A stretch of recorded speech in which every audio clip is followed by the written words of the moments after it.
Welcome back to another technical deep dive here in the debug zone. Today, we're tackling a big question and breaking it down with insights from other users. Hopefully, this clears up some misconceptions and helps you get the answer you need. So buckle up, stay a little curious, and let's jump right in.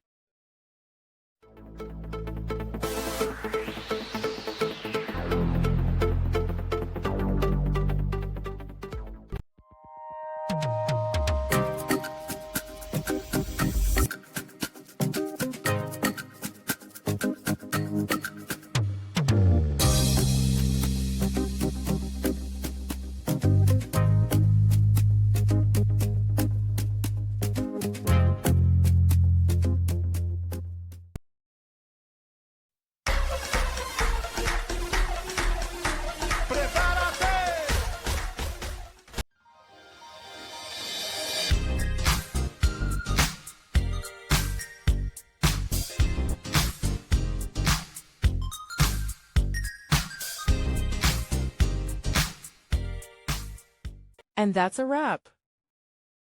I hope you found the answer you were looking for.